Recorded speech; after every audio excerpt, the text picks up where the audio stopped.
tonight. Fire evacuees from Pelican Narrows begin the long journey back home. A Candle Lake restaurant steps up to feed hungry firefighters. And why the goose population in Regina may be something to honk at. This is CBC Saskatchewan News.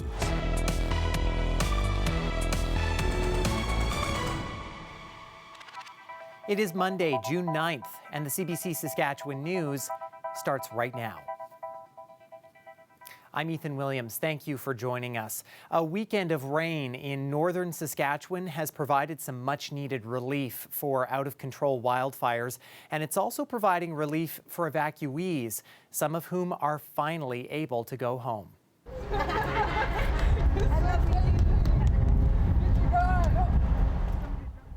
Evacuees from Pelican Narrows boarded buses in Saskatoon Monday. It comes as the only highway into the community has reopened. Children under 5, elders, people who are pregnant, and those with chronic health issues are the only groups being told not to return yet. The Saskatchewan Public Safety Agency also says it is thinking ahead to the wildfire cleanup. And the SPSA has made a request to the federal government to provide 2 base camps to support our crews, and have also made a request for tents for sheltering up to 200 people. Those base camps would be established for working crews as they go back into the communities and they're rebuilding. But while some are able to go home, those who can't continue to voice their frustration over the province's wildfire response. Some evacuees say instead of relief, they keep getting mixed messages, neglect, and silence. Ashwarya Duda reports. It's very hard to get any help from Red Cross or Saskatchewan thing right now. Angel Mahoney is frustrated. She evacuated from Air Ronge with her family last week, but she says there was no information about where to go, how to get support, or even who was in charge. So we went to Saskatoon to Red Cross, and they pretty said we can't do nothing about it. You'll get a phone call in a couple days. It's been 5 days and we haven't got a phone call. In a post on Facebook, the mayor of Air Ronge says she's filled with shame over what she says is evacuees being failed. She says there's an absolute disconnect between the SPSA and the Red Cross. The government of Saskatchewan and the SPSA to rectify this immediately. It's not acceptable. It's disgusting to see how our people are being treated. Baschuk says she's now collecting names of evacuees herself and passing them on to the SPSA. Over 15,000 people have evacuated as the province's most severe fire season in a decade continues to rage. From Air Ronge to Creighton, evacuees are waiting for relief and support. We fled Creighton nearly 2 weeks ago and still haven't seen a dime in aid. My husband and I will be okay, but I know many others are desperate for this financial aid. They don't have a financial cushion. Who's responsible for all the evacuees is divided between the SPSA and the Red Cross. A split, some say, is causing chaos. The provincial government says it's doing everything it can. Certainly we're providing as much access as we can to 1-855 numbers, 1-800 numbers. There's information for evacuees on the websites. But this evacuee disagrees. I've contacted the 1-855 number. I was told that I could get $20 per person, not per day, not per meal, $20 per person for the entire time I'm gone. We have 5 children. The opposition NDP are urging the government to step up. The evacuees behind me shouldn't have to choose between diapers and dinner while this government struggles to get its shit together. Ashwarya Duda, CBC News, Saskatoon. Meanwhile, the resort village of Candle Lake is still on edge as fire creeps closer to the community. But amid all the anxiety, there are some people who are stepping up to make sure firefighters stay fed. Jeffrey Tram has that story. As a huge wildfire continues to burn near Candle Lake, this small restaurant has become a hub of support for those on the front lines. Wayne and Jennifer Tucker closed their restaurant, Emma's Kitchen, to the public and started serving meals to emergency personnel and firefighters. Right now we're doing around 50 to 60 for breakfast, around 80 for lunch bags, and then another 40 to 50 for dinner. Wayne wakes up at 4 a.m. to start preparing meals for the day. While the work is hard, Wayne says it is a way to give back to his community, especially in a time of need. There really isn't a lot up here, and I felt that it was my duty to help and just do anything that I can. Some rainfall over the weekend provided a bit of good news for the residents in Candle Lake. The resort village updated on Sunday that rain helped slow down the nearby shoe fire, located 10 kilometers west of the community. But the relief isn't expected to last very long. The fire has been knocked down quite a bit. It's still smoldering. And we're told that in a few days, with the high winds and drying out so much of the rain that we did get, that we will see some hot spots and flare-ups. The community is not under a mandatory evacuation order, but village officials have urged people to stay away. Emergency personnel have built a fire break and gone door to door, fire-smarting properties, removing all flammable materials. The guys that come in the morning are super excited for a warm coffee and eggs and bacon and sausage, and then when they take their lunches, they're super thankful. The restaurant isn't doing it alone. Wayne and Jennifer have received donations to keep them going. And with the community support, we have been able not just to give waters, like a water and a sandwich, but home-baked goodies and fruit and Gatorades, because we have lots of Gatorades that have been donated by just the community of Saskatchewan itself. Wayne and Jennifer say they'll keep cooking until they're told to go. Jeffrey Tram, CBC News, Regina. A Saskatoon judge has dismissed a high-profile class action lawsuit in the city. It involved a private Christian school and its adjacent church. Dan Zakreski has the details. The judge says it came down to a basic issue. 3 of 22 defendants named in a class action lawsuit against Legacy Christian Academy and Mile 2 Church switched sides. Now, the remaining people named in the lawsuit didn't find out about this switch until months later.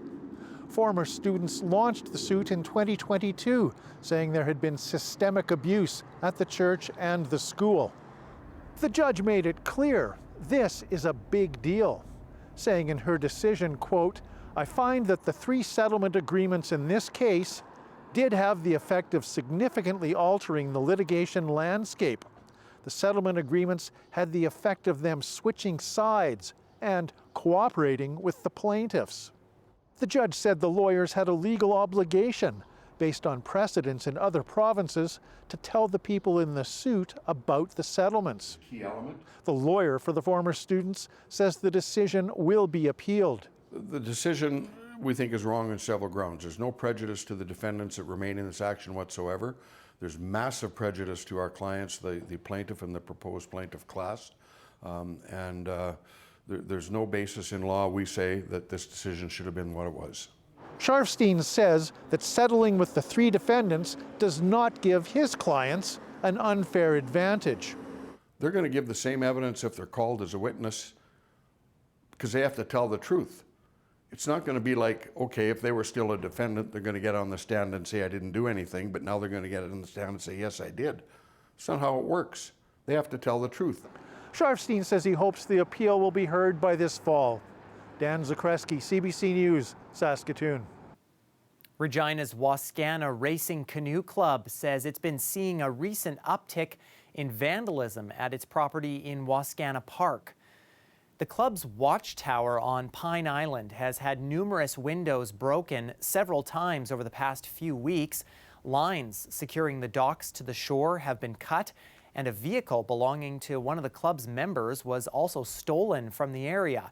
The club says it's disheartened by the vandalism. One incident, you kind of go, well, that's life. When there's multiple incidences happening kind of over a short time period, it gets very, very frustrating, for the club members who have to clean it up or kind of try and deal with it. And especially when we're spending a lot of time and effort and energy to organize big events that are, coming to the city. Robertson says the incidents have been reported to police. In a statement, the Regina Police Service says officers will be increasing patrols in the area in the coming weeks. They're also canvassing the area for any video footage of the incidents. No suspects have been identified. Well, are you hungry yet? These franks are being flipped in downtown Regina on what has been a gorgeous Monday. Clear skies, warm temperatures, much lighter winds too, which has been key to this nice day. Although the yuckier weather this weekend was good news, of course, as you heard, for putting a dent in the wildfire situation. We are hoping for some more rain in that part of the province, and weather specialist Helena Mahalik says there may be more to come. She'll also tell us how much rain fell across the province this weekend in her full forecast after the break.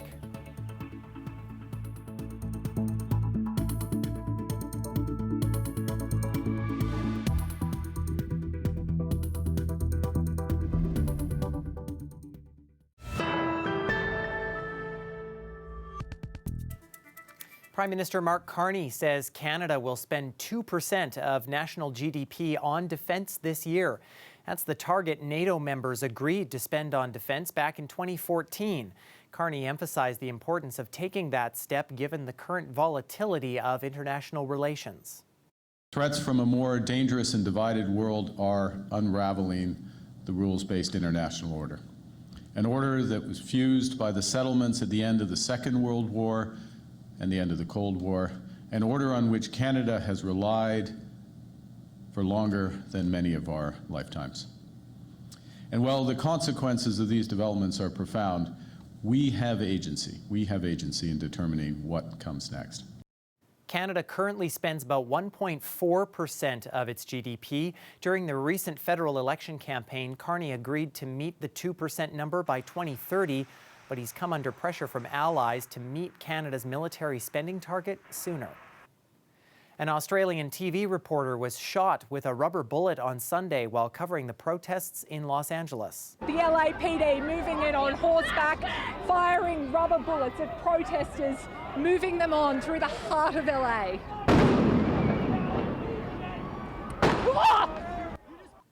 A police officer in riot gear is seen pointing and shooting at reporter Lauren Tomasi. Her news organization says Tomasi and her camera operator are safe and continuing their work. Authorities have banned protests in downtown LA.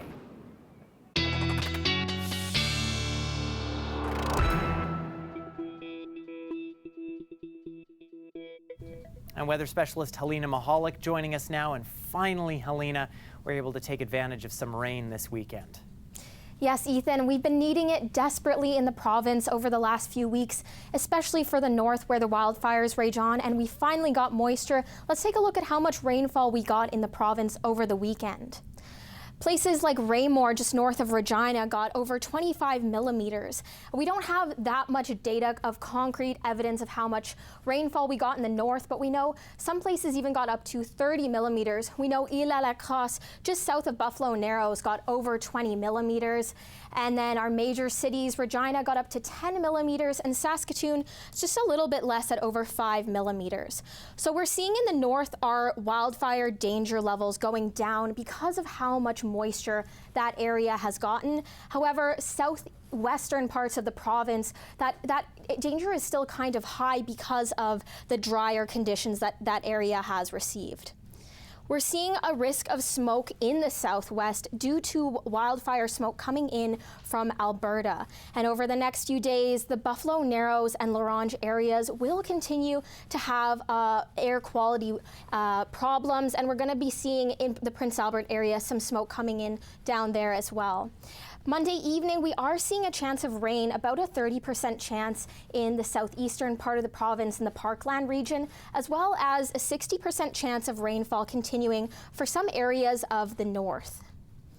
So we're seeing a 60% chance, and that comes with a risk of thunderstorms as well in the northern parts of the province. And that rainfall is continuing Tuesday.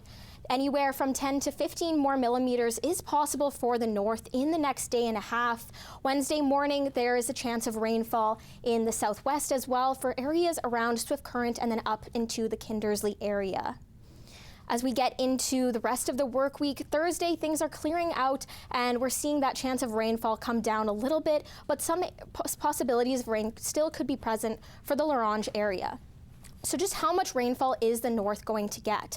We are going to be seeing the most of that in the far north around the Stony Rapids areas, but even down into Pelican Narrows, they could be getting up to 16 millimeters of rainfall. We did have a bit of a breezy weekend, and as we look to Tuesday, we're going to be seeing up to 40 kilometers an hour wind gusts in the south and central parts of the province around Moose Jaw and Regina. As we get into Wednesday, we're seeing that chance dissipate for much of the province, and it's just swift current in the southwest, that up to 40 kilometers an hour wind gusts. And Ethan, we are seeing temperatures return to seasonal for this time of year as we look to the next few days in the province. All right, good at least that we got the rain on the way. Helena, thank you so much. Thanks, Ethan. Well, the city of Saskatoon says it now has one more tool to combat flooding in its residential neighborhoods. The city opened its new flood control project in Weaver Park in the Avalon neighborhood Monday. This dry storm pond is a large sunken green space that can be used as a recreational area, but it can also handle large amounts of water during heavy rain. The city says that will help keep people's properties dry. We typically talk about storms in the sense of return period, 1 in 2 year, 1 in 5 year, 1 in 25 or 1 in 100 year type storm events. When we were seeing those kind of events here, there was flooding in intersections, flooding in basements, that kind of thing. That water will now be captured by this dry storm pond and then slowly released back into the storm sewer system where it will be let back into the river.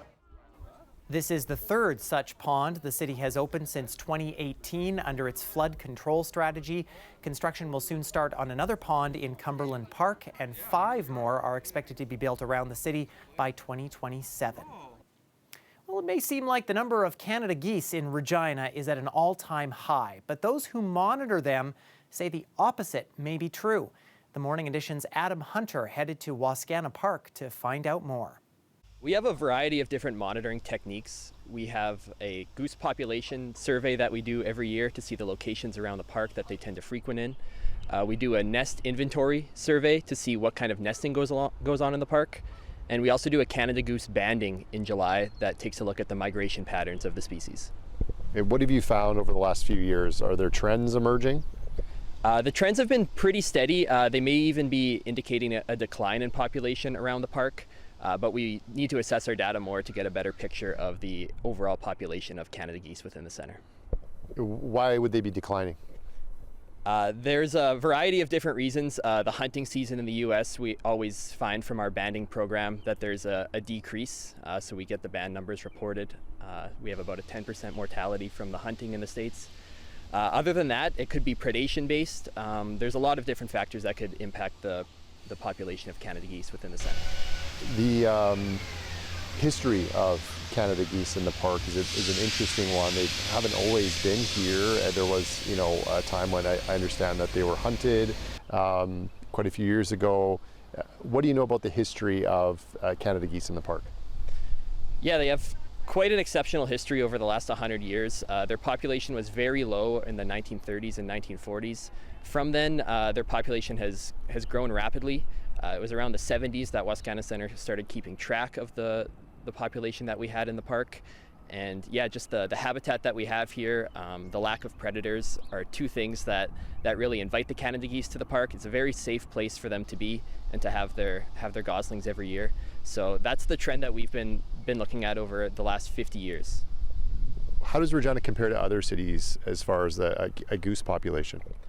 Wascana, especially Wascana Centre in Regina, is quite unique. A large urban park in the middle of the city that lacks those predators. We have quite a high goose population. I don't know how it compares to other places around Canada. I know in Saskatchewan, especially with us being right on that central migratory bird pathway, we do invite a lot of geese and a lot of different bird species to the park. We anticipate about 10,000 individuals visit Wascana Park during the migration every year. So Canada geese is a large part of that. Well, picture a hot day that makes you crave ice cream, maybe like Monday. But the flavors are pickled onions, sriracha, and extra virgin olive oil. This experimental ice cream store in London is back. Quaker Oats, Twiglets, and Bird's Custard remain the most favored flavors by customers. The ice cream project was started by luxury handbag designer Anya Hindmark. Stay with us. We'll be back after the break.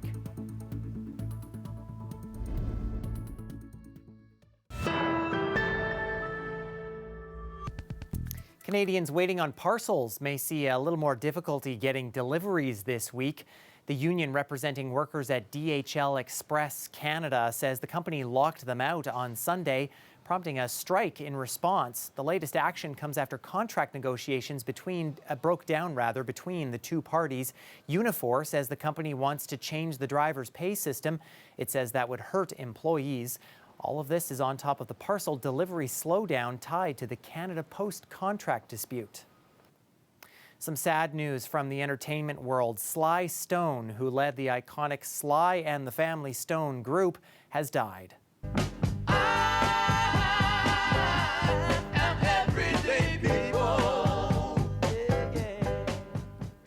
Stone played guitar, sang, and was the lead songwriter for the group that he founded with his siblings and other musicians in 1966. They knocked off a series of major hits over the next decade. The band was the first major American rock group to have a racially integrated, mixed-gender lineup. The family says Stone died from chronic lung disease. He was 82.